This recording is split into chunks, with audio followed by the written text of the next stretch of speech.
Okay, we're going to do a bit more progress with the bridle.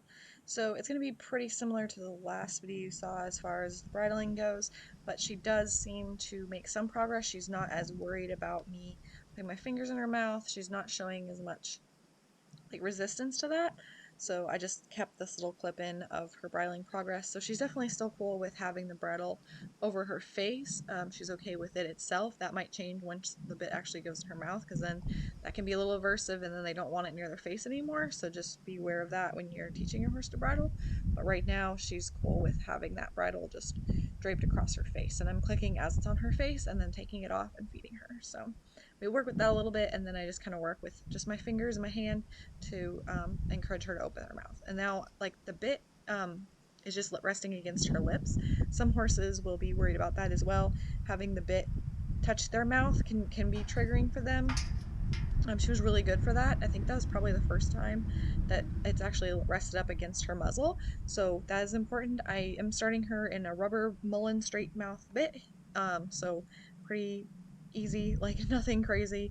Um, but yeah, and I find it easier to do with a rubber bit at first, because it just seems a little bit easier for them to understand. There's not the hard metal, and then they're doing a lot of chewing, especially in the beginning, because it's very foreign to them.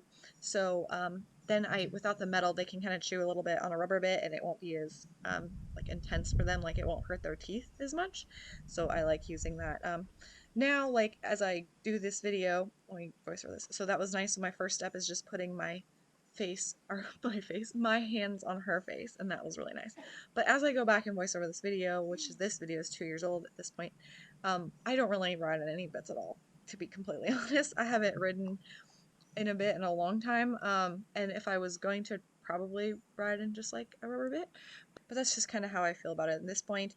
All my horses are like working on, they're green, they're working on undersaddle things, and we're not doing any showing or anything like that. But kind of as I go, I'm going further and further away from metal bits. I'm not saying that they're horrible, but I'm just saying for me personally, if I was going to use one, it'd probably be rubber, or I just ride bitless or bridleless altogether. But so that's a side note. So this looks really nice. I think she's doing much better here. You can see her head staying straighter. She's not leaving as much, and I'm giving her a little bit more of a reward here, so I'm giving her a bit more incentive to cooperate.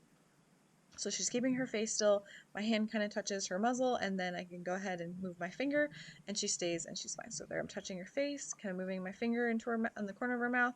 She did move her muzzle away that time, more so than the last time. But I'm giving her 2 treats here, so I am increasing the value of the behavior, because she didn't really want to participate before, which I don't necessarily blame her. I mean, this can't be the most comfortable thing, so I'm increasing the amount, or you can also increase like the value of the food. So that was better. She didn't really move her face at all. So like if you're using Timothy pellets, you could move up to maybe alfalfa pellets, or maybe part of their grain ration, or some other higher value treat. Or like with her, I'm like feeding her 2 handfuls of the Timothy pellet. So just kind of play with that. That can be something I mess with a lot of different behaviors, and with different horses, there's a lot that goes into that. I can make a whole video about that, but I'm just kind of waiting for her to stay straight, chew up her treat here, and then I will ask her again to stand there. So go ahead, and she's turning her nose again. So that was a stronger reaction than the last few. I'm still going to reward her for letting me touch her here, but I do want to pay attention to that body language, that she's not super comfortable with that. So that is important. I'm giving her time again. Hang out, chew her treat up. Just having some time in between too is always good when you're training, to give her a little break. That was better. Again, more of the nose away. So I definitely think if I would have gone about this differently and had her target my hand and target the bridle, I think there would be a lot less aversion. But I'm just kind of critiquing what I have here. So